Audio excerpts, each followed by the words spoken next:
And as is tradition, I started off muted. So here we go, folks. Yes, that's right. Welcome to the Optimus Mock Draft Show. It is Monday, and we are here to mock draft. This week, we have a PPR Superflex mock draft fired up. Nothing crazy, nothing special. No Scott Fishbowl rules this week. We're all dealing with that in real life right now, and it is awesome. If you got to do a live draft this past weekend, congratulations. I'm sure you had a blast. Maybe you have one coming up this next weekend. We do still have those 2 mock draft shows sitting on our channel. Check them out if you need a little bit of direction for those live drafts coming up, or if you're even stuck in your current draft, they are on the YouTube channel. And with that, folks, I am really stoked tonight to have with me the one and only CH Herms, HoofTube, and special guest, my former boss and good friend, the one and only Ryan Wormley. Ryan, how are you doing? I'm glad your internet's back, by the way. Glad to have you here. Up until about an hour ago, I had no internet, so glad that I was able to actually make it. We just hung out at a Scott Fishbowl live draft a couple of days ago, so clearly we both recovered enough from that experience, and you didn't get enough of me. You wanted to hang out a little bit more, so I was happy to join. Well, we've been talking about for about a year having you on a show, and this just seemed like the perfect opportunity. I had you locked down at Mexico City downtown for dinner, and I kind of forced you into it. So here we are, guys. Now, what we are doing today, like I said earlier, is very simple. It's just a PPR Superflex mock draft. We're going to run through 10 rounds. The rosters are 1 quarterback, 2 running back, 2 wide receiver, 3 flex spots, 1 Superflex spot. We're going to get through this here in about 45 minutes for you guys and get you on your way. Let's go ahead, folks, and get to it.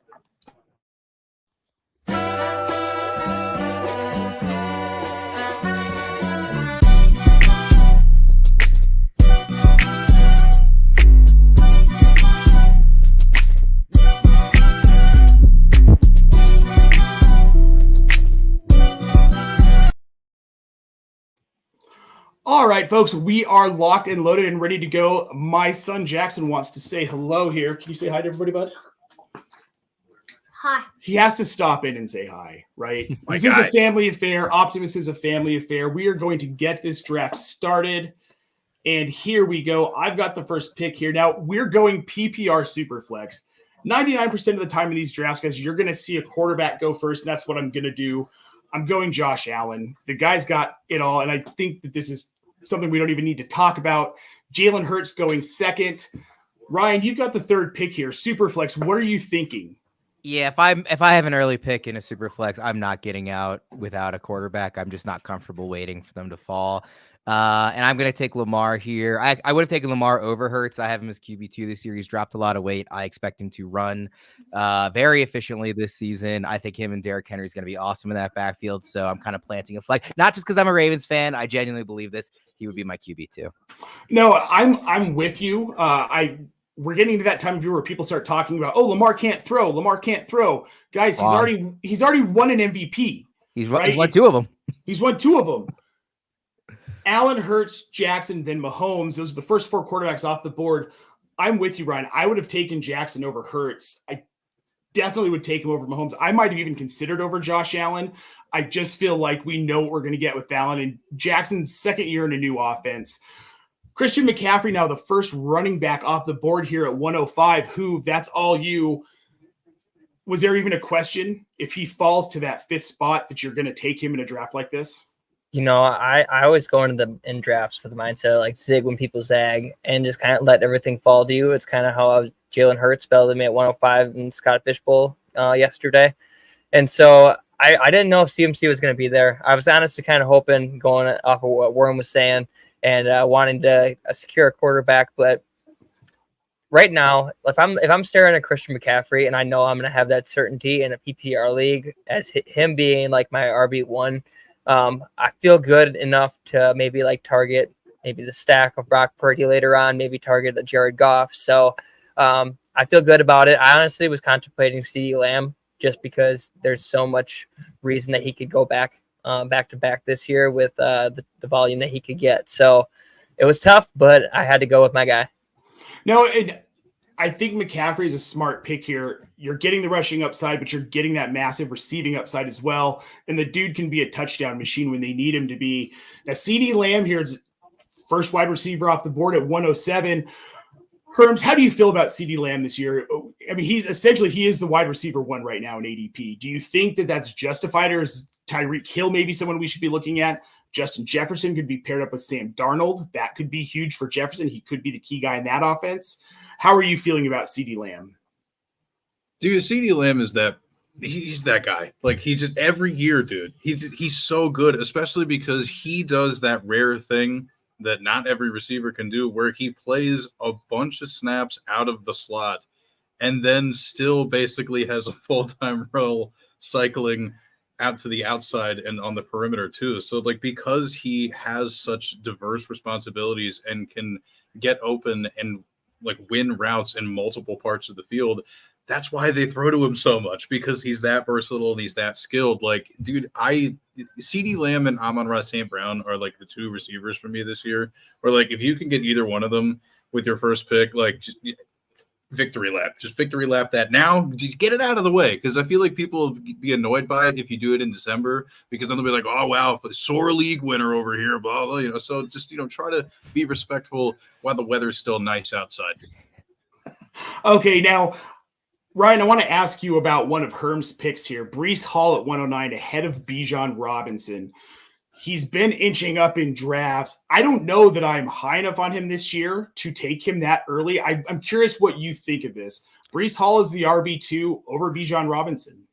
I think it's justifiable. It's not what I would have done, but I do see them as essentially a coin flip, that RB2, RB3. Like, there's clearly a very high upside with both of them. I'm just extremely excited about Bijan. Like, I cannot shake the highlights from him at Texas out of my head just because he had one bad Arthur Smith related season. Like, I'm just very in on Bijan, but I don't think it's egregious. If you like Breece Hall, he wasn't going to get back to you. So I have no problem saying, just go get your guy. Now, and I like that, because how I tend to try and draft, and you guys can tell me maybe if I'm crazy, I try and go tier based. So if I've got two or three guys kind of right at that same level, I'm generally going to shoot for the highest upside. I think Breece Hall in that Jets offense could be enormous. I think he could be the RB1. He could finish ahead of Christian McCaffrey, because we know how Shanahan likes to shift responsibilities around in his offense. That said, I think I'm probably Bijan over Breece Hall just because of Kirk Cousins, and because I think I'm maybe too excited about a new regime in Atlanta. Now, the other thing I will say is I would have taken Anthony Richardson over either of them. I wouldn't, as much as I like both Hall and Bijan, I think Anthony Richardson falling to the 111 is too low in a super flex. He has the upside to be the number one overall player in this format. I would have taken him a lot earlier. Yeah, it helps to know Anthony Richardson was in my queue. I just wanted to do something a little spicy since this was that's what mocks are for. That's what mocks are for. I also just took Richardson in the Scott Fishbowl draft, so now I have to, really lean into it. Oh, I got Richardson at 112 in our draft in the Scott Fishbowl. Better than I did. Oh man, if I had an earlier pick, I probably would have taken him earlier. Justin Jefferson is the fourth receiver off the board, going off the board behind Jamar Chase, who I want to ask you about this, because in the previous two seasons, Justin Jefferson was a no-brainer wide receiver 1. Back at wide receiver 4, is this simply the quarterback situation for people, or is there more to it? Do we feel like there's going to be more competition in this offense with Aaron Jones, Jordan Addison, another year into the league? What do you think is going on? I think that no matter what, there's reasons to be uncertain with the Vikings offense. Like whether I feel like pretty certain that they're going to run out JJ McCarthy week 1. Just doesn't seem like the right thing to do if they're going to run out Sam Darnold. There's no hope starting a season with Sam Darnold. So run out your young guy, give the fans some hope. The Bears are going to be running out their young quarterback as well, and the Packers are as well too. So. I think that they're going to run out JJ McCarthy. And then throughout the season, like, there's only one thing that for certain is that Justin Jefferson's going to be the guy. Like, Jordan Addison, for me, you don't know if he's going to be an answer throughout the year. Justin Jefferson's going to be the answer. You don't know how involved Jordan Addison's going to be. TJ Hawkinson's out probably halfway throughout the year. And even like Aaron Jones has a lot of value, because you just know that JJ McCarthy is going to be so reliant on the running game as well. So I feel like the one thing with the Vikings offense that for sure is just Jefferson. So I still feel like he's justified in going where he is. And in a redraft league, like I understand why CD and Tyreek are going a little bit ahead of him. The term wide receiver one just gets so overused sometimes because it's like if you're not the guy, then you bust. And it's like, no, like if you finished in a top 12 position, they were justified for that draft pick. So I feel like he's still worth the value. I definitely agree. Kyren Williams here going at 3-2. We've heard a lot of people be very concerned about that backfield situation. They went out and they got Blake Corum. It's Sean McVay. We know what he likes to do with running backs who aren't named Todd Gurley. Ryan, I want to ask you about this. We'll get to it after you make your pick here. Is there anything to the idea that Kyren Williams is going to take a huge value hit after what he did last year, simply because they brought in Blake Corum? Or is this more of a situation where they're probably going to ease Blake Corum into work and Kyren Williams should be okay at cost right now? I think Kyren Williams is one of the most fascinating not prospects, but just players to be talking about throughout this offseason. We've done a ton of shows at Fantasy Pros where he has been a player picked for the episode by one of the analysts to talk about him.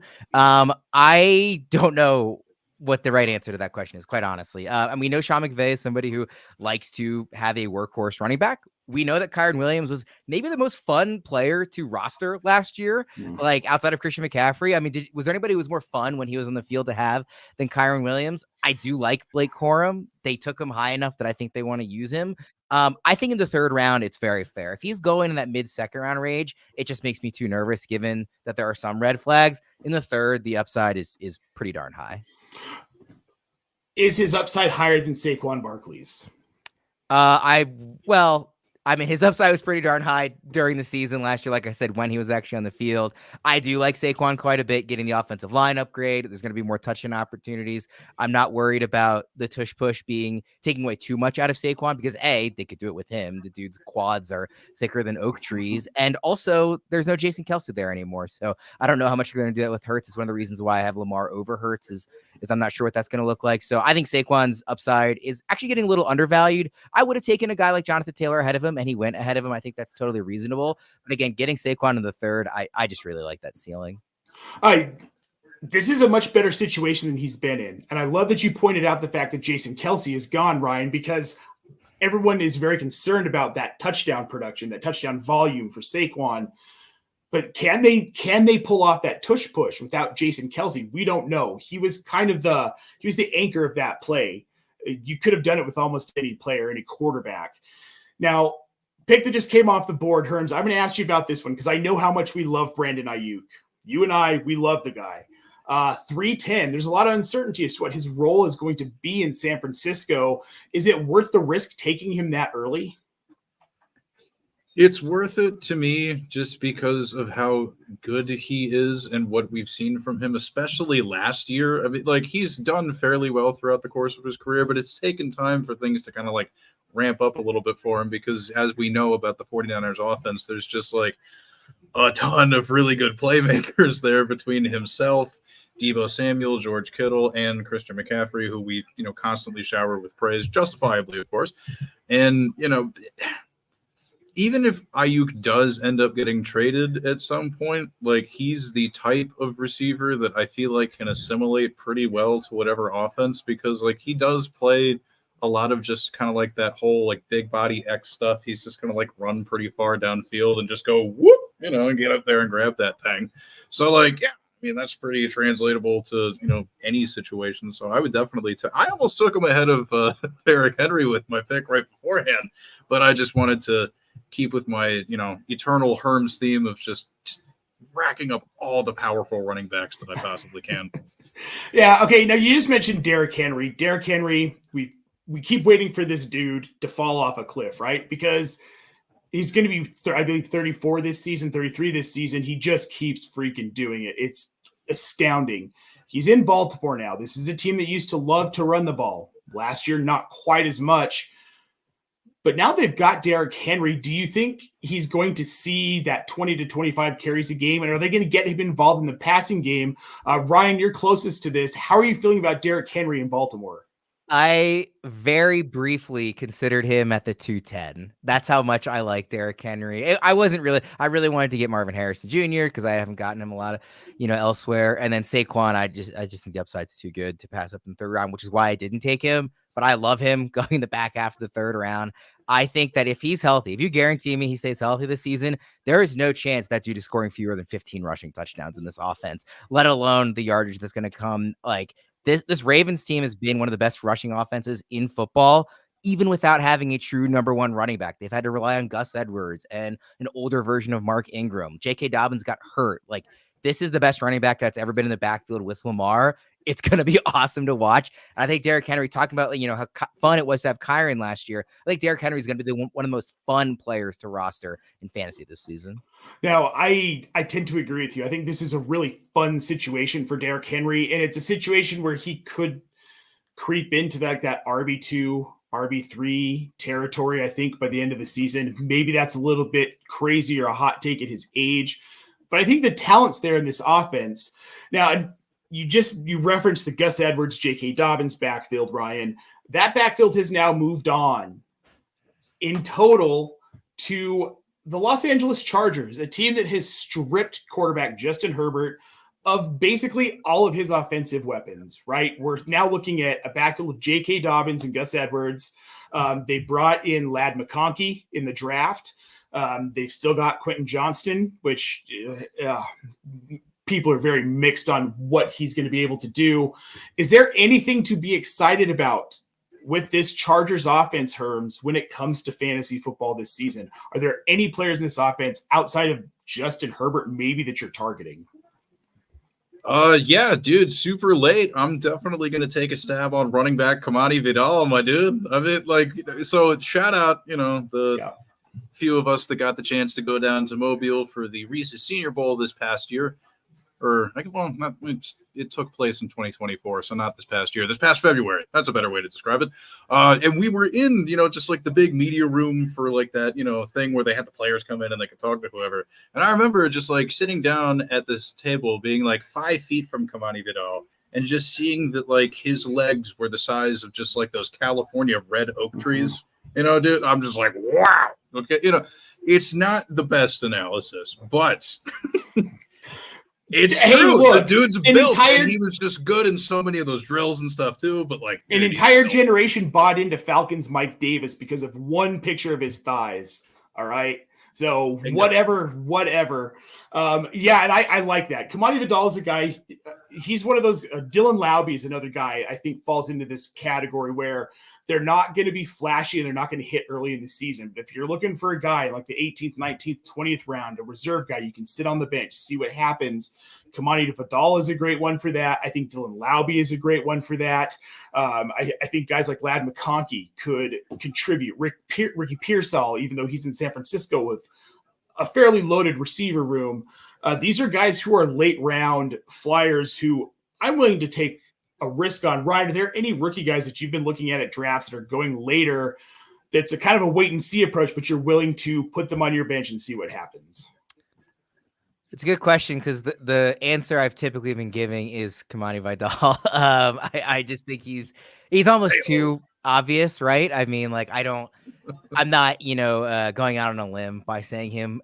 And to be quite honest, like just thinking about the Chargers in general, like I am investing late in Gus Edwards and J.K. Dobbins because I do think one of these guys, and I know, it's hard to make the case for somebody like Dobbins given the injuries he's gone through, but somebody in that backfield is going to be a major, major value. So I want to get them in multiple places while I can, to be perfectly honest. But yeah, I mean, to me, Kamani is the right answer to this question. Yeah. And I love that 2 or 3 of the 4 here, we agree on Kamani Vidal. How do you feel about this Chargers offense, and how do you feel about Kamani Vidal? Kamani Vidal is not why I made that face. It's Dylan Laube. I mean, if you want to draft Dylan Laube and Scott Fish, sure, because the returning upside, because that was definitely with the kick. That was definitely with the kick return change that he was drafted to be their kick returner. That's just my opinion, but. In that format, sure, I'd take a stab on him. But if we're talking like deep formats, like I'm taking a stab on Dallin Holker out of New Orleans. I feel like their coaching change that opens up Juwan Johnson he's injured right now, and like I'm a Foster Moreau guy, but youth is our innovation, baby. And Dallin Holker is a dog that knows how to get open. So I could see him being available during training camp and creating a role in this offense. So draft Dallin Holker in the late rounds over Dylan Lobby for sure. You and Andrew Cooper. Maybe I talked him into Dallin Holker. Who do you think started this? Well, then this is all your fault, man. All right. I'll throw out just to throw out another name, because I did just kind of, jump onto the Kamani Vidal thing. But like, if it's going late enough for what you are counting, like I do like the talent of Marshawn Lloyd a lot.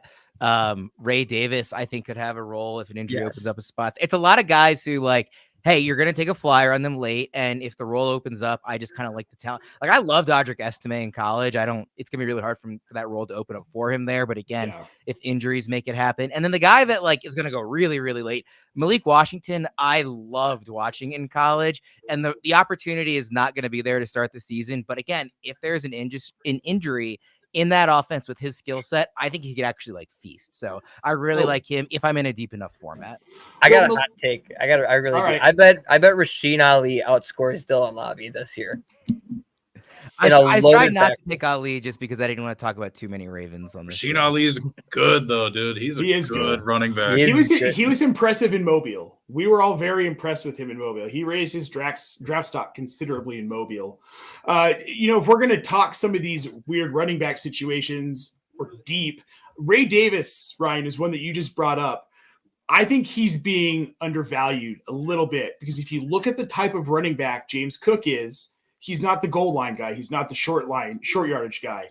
That's something Ray Davis can contribute to this offense, take away some of that responsibility from Josh Allen, which Sean McDermott has been talking about this for 2, 3, 4 seasons. One of these years it's going to happen, right? They're going to actually get him to stop running around like a chicken head cut off. Yep. Exactly. Well, I wrote up Ray Davis for this very specific reason in an earlier article, because I think he's going to see all the short yardage work. I think that if he's effective enough in training camp and in preseason, he'll get that goal line work. He'll get that first down work, 3rd and 1, 4th and short. They want to go for it. They give the ball to Ray Davis, take that away from Josh Allen. This could be like not on the level of what Jamal Williams did that season in Detroit, but that kind of role where when it's short yardage, they give it to Ray Davis and he stumbles into 10 touchdowns. Not a ton of yards, not a ton of carries, but he just feasts on the touchdowns. So he's a guy I'm looking at late. So I love that you brought him up. I want to kind of look back here at this draft board, guys, and just take a look at what's happened through the 4th, 5th, and 6th round here. We had Stephon Diggs come off the board at 409, which is a little surprising to me. We've seen him going a little bit later. I'm really concerned about his role. Ryan, I'm curious how you are feeling about Stephon Diggs. We've seen those fall-offs the last 2 seasons, the second half, pretty much week 10 and on. Do you think in Houston, maybe there's enough behind him that we don't see that fall-off and he can be productive at his ADP? I think that solving the question of what to do with the Texans wide receivers is going to be something of a skeleton key for winning a fantasy championship this season. Like, I think the managers who get that question right on draft day, it's going to go a long way, because we all love CJ Stroud. We all think, A, he was historically good as a rookie, and B, those guys tend to take a step forward in year 2. But there's just mouths to feed. And he loves Tank Dell. He was the one who got them to draft Tank Dell in the first place. Nico Collins had this huge breakout. Stephon Diggs is going to demand targets. Like that's kind of my long-winded way of saying I'm not entirely sure what the right answer is, but it fascinates me. And I think it will be a key to the season. If I were, just sitting there like on draft day, like what am I going to do with this group? I'm going to take whoever goes 3rd. I'm going to let the first 2 of those receivers go off the board. And that tends to be Nico and Diggs. And then I'm just going to take the next one, which in this case would be Dell. I'm probably not going to take Diggs if he's going in the 4th round. Yeah, I'm off of him in the 4th round. Tank Dell in the 6th at 6'7". That's a screaming value for a guy that's so much more appealing to me than Diggs in the 4th. It's not even close. Well, and I like what you pointed out, Ryan, because I think I don't know why people are forgetting this. Stroud wanted him. CJ Stroud wanted Tank Dell. He knew what this guy was capable of. He They saw him did. playing college. He did the thing with Micah Parsons where they Parsons built his ideal defensive team and Stroud built his ideal offensive team. Like, what play are you going to drop on his since 2000 players? He had Calvin Johnson and Larry Fitzgerald, and he had Tank Dell on the field. He loves Tank Dell. Yeah, and to think that he's not going to – CJ Stroud's going to make sure that Tank Dell's involved in this offense. If I had to put money on who is going to finish the season as the wide receiver one in Houston, for me it's Tank Dell over Nico Collins and over Stephon Diggs. Wow, I just got autoed twice. This is what happens when you host. But I've got Kittle and Aaron Jones, so I'll take it. It's fine. All right. No, it's not bad. Now – coming off the board after Tank Dell, Christian Kirk, 6'8". Is he going too late in drafts, guys? I mean, are we getting scared off of him for whatever reason? I don't really understand what the reason is. I mean, is Brian Thomas Jr. really that scary? He's not going to take that much work away from him, right? What's going on with Christian Kirk, Ryan? Sorry, I'm trying not to auto draft like you did. Herms, what's going on? What's going on? Oh, yeah. Okay. As somebody who feels very passionately about Christian Kirk pretty much every single year. Yeah. Why, people? Why? Why are you doing this? The greatest part about his situation is that his role doesn't change depending on who the big outside dude is. You know what I mean?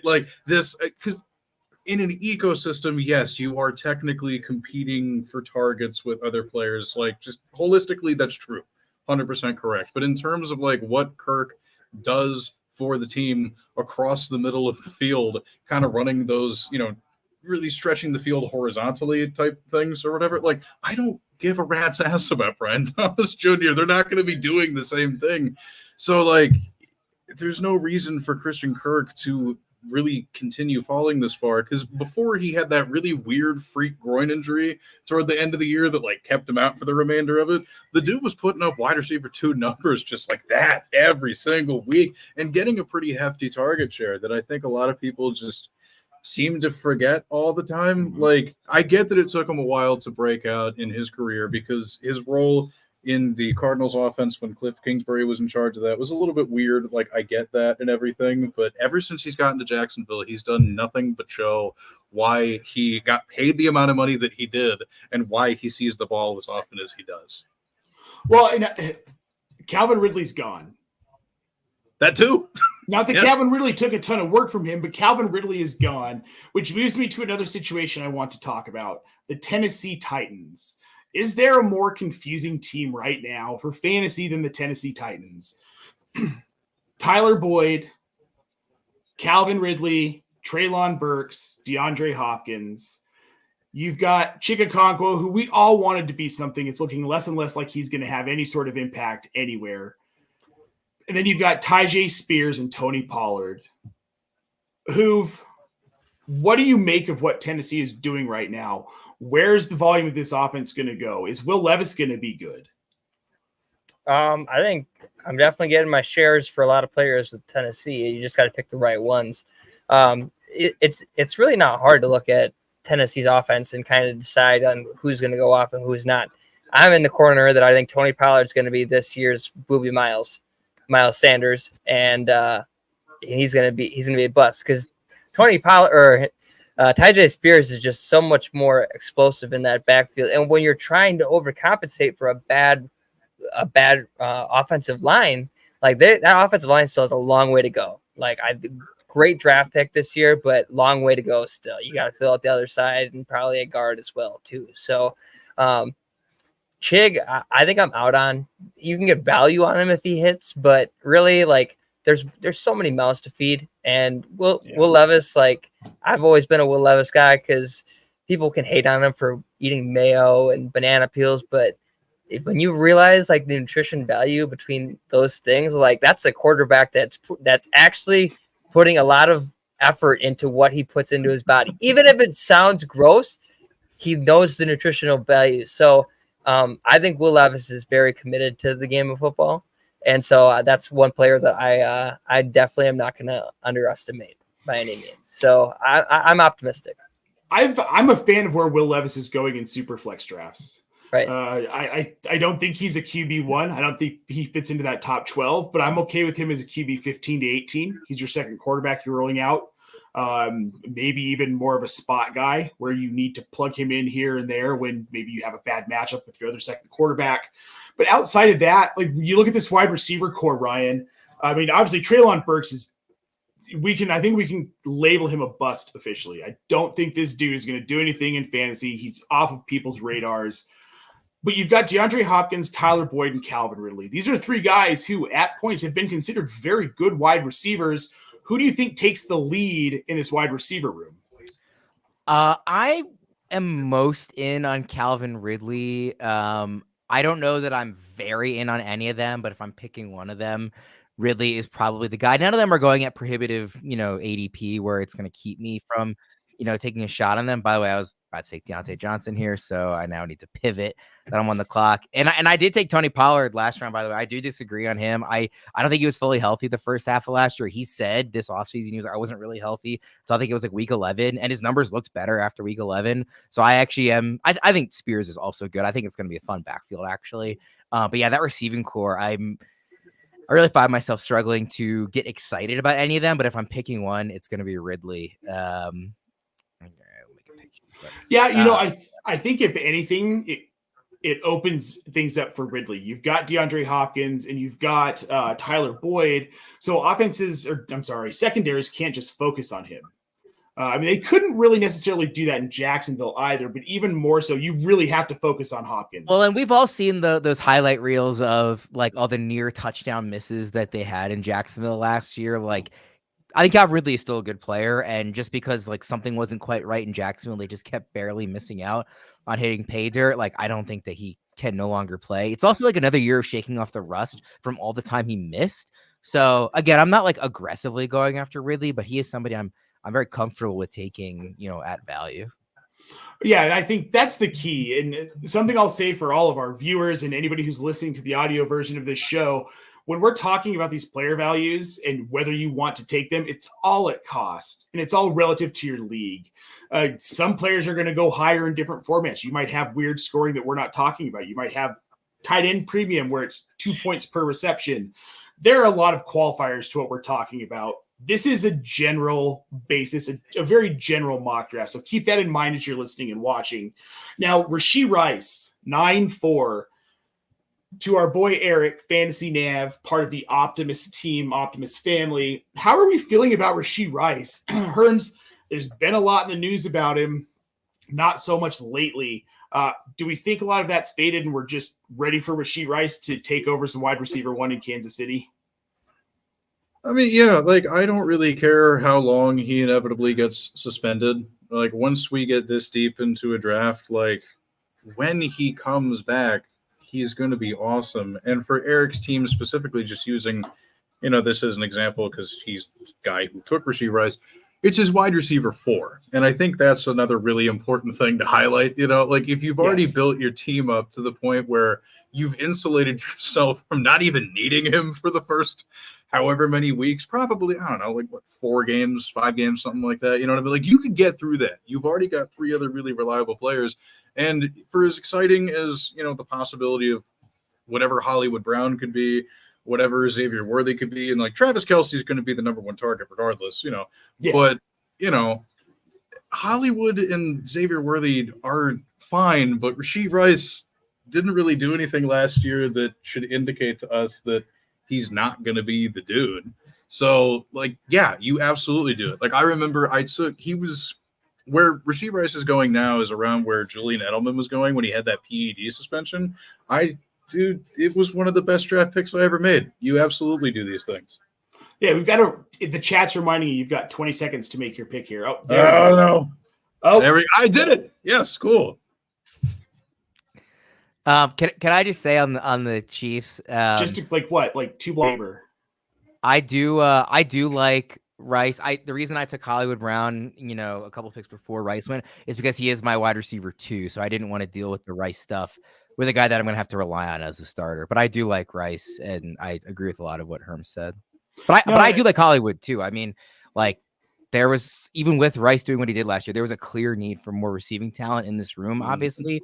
Like Travis Kelce, another year older. Also, he's like traveling with Taylor Swift this offseason, which is fine, but that's not doing the same type of workout you would if you're at home and totally like dialed in. Like, I'm not saying he shouldn't be doing that or whatever. I don't really care about that discussion, but like, it's not nothing for like a guy in his mid 30s playing such a violent position to not be doing the same thing he does most off season. So like, I think there's room for one of these Chiefs receivers, or maybe even two of them, to actually be like really nice values. Yeah, I'm with you. And I think this could be the best situation Hollywood Brown has had. And he's that field stretching receiver. Probably. We loved seeing him go deep in Baltimore. I mean, he was a master at that. He had that one season where he had like 3 or 4 touchdowns over 40 yards. I could be way off on that, but I'm looking for more of that from him. So I really like that pick ahead of Rashee Rice. Now, Raheem Mostert, he went 9-6. This is a really kind of muddled running back situation in Miami. This is the last thing that we're going to get to here before this draft is over. Herms, Mostert, we've got Achane. They just brought in Jalen Wright from Tennessee. Whose backfield is this? I think it's Mostert and Achane's. Like the formula worked so well. You know, like, you don't want to mess with something that ain't broke. You know, like I think what Mostert brings to the table, not only with his, well, okay, this is true of the entire Dolphins offense, the ungodly speed that they all possess for some reason. Like he's also like a pretty big dude for being as fast as he is. So the fact that he can, you know, kind of hammer through and do all that stuff works really well with him as like the 1A part of the committee. And then as we talked about last time we did this, you know, like Achane, just he's not built to be the dude to get like a ton of touches, but whenever he does, he uses 99 Madden speed to just outrun everybody because he's insane. And like, I don't mean like any offense to Jalen Wright whatsoever. I think he's a really good dynasty stash, but for this year specifically, I just don't really see a path for him to be able to do anything because Mostert is still under contract. If I recall, this will be Mostert's last year with his deal with Miami, and then at that point he's going to be, I don't know, 67 years old or whatever it is, Right, and then there. he'll inevitably move on, and then we'll figure things out, because like Jalen Wright is also built within that same physical archetype of like super fast but also got them muscles. So I think that's more of a long play. But like, you know, if we're talking super deep leagues, or especially like best ball leagues, players could get hurt. I'm not saying Jalen Wright won't matter. And to that end, I think he would be an excellent late round dart throw in a really deep league for sure. But if I'm just prognosticating the two most impactful ones, assuming health, it's going to be the same thing from last year. Yeah, my only concern is that Mostert's 32 years old. We don't see a lot of running backs outside of guys like Derrick Henry, Emmitt Smith. Some of Frank Gore obviously played until he was 73. But realistically, can Mostert, Ryan, put together a complete season? Can he roll out 17 games in this offense? I wouldn't bet on it. I mean, that's just like a historic, like to your point, it just we don't see it happen a lot. I'm also typically very wary of guys who the reason they're good is some elite athletic trait when they get older. It's one of the reasons why I have a couple other receivers ahead of Tyreek this year is when these guys start to get older who rely, like the reason Raheem Mostert is good and valued is his elite speed. And at some point he is not going to have that anymore. And I don't know that he has the skill set or the durability to make up for that in other ways for fantasy managers. So he's not somebody that I'm aggressively going after. Pretty much the only running back in this backfield I'm trying to get is Achane. And even him, I'm not going up and getting like aggressively. It's more, yeah, if he gets to a reasonable round, which he doesn't often do, then I'm certainly happy to have him on my team. I got him in Scott Fishbowl. So like, I'm not anti-Achane. He's a guy I'd be happy to get at cost, but the rest of them, I'm just not. There's typically other people on the board that I just like better. Yeah, and I'm with you on that. I will say though, getting Raheem Mostert in the 9th round is pretty nice. It's okay not an egregious value. Reach or anything like that. Yeah. I'm not poo-pooing it for sure. Yeah. Well, you can. I don't know who this guy is, so it's fine. I'm sure he is wonderful. And like I said, I like the pick. So I was gonna try and be positive, and I want to show. I don't know who the person is, but whoever got Ramondre Stevenson in the 8th round, I really liked that pick quite a bit. And I was I was surprised to see him go as late as he did. I really like that pick quite a lot this year. I can't see the board anymore, so I don't remember all the other picks. Oh, but that was one that stuck right. out to me that I was a big fan of. Yeah, people are down on Ramondre this year, and I am I'm just not. I'm so not high either. on Ramondre. They just Dude, paid I him. am- They're going to use him. Right. Dude, give me all the Ramondre. I will take it. Well, guys, that will conclude this mock draft. We will have it posted on the website this evening, so you can go out, check out the board. The show will be right there. You can watch it back and stare at that beautiful, beautiful draft board. Hopefully you learned something from us today, but if you didn't, make sure you still subscribe to the channel and like this video. I want to thank Mr. Hoove at HooveTube on Twitter, the one and only Herms at ch_Herms, and Mr. Ryan Warbley on Twitter at Ryan Warmley, just like it sounds. Ryan, thank you so much for joining us, man. It's been a pleasure. I've missed getting to chat. This has been great. You can check out his work, guys, on Fantasy Pros YouTube channel. He is one of the best hosts out there, and I'm not just saying that because you're sitting in front of me. You do a fantastic job on the Fantasy Pros channel, so guys, make sure you go and check him out. We are going to get out of here, but again, thank you so much for tuning in, and we'll see you on the Mock Draft Show next week, and make sure you follow the channel. We've got a lot more coming.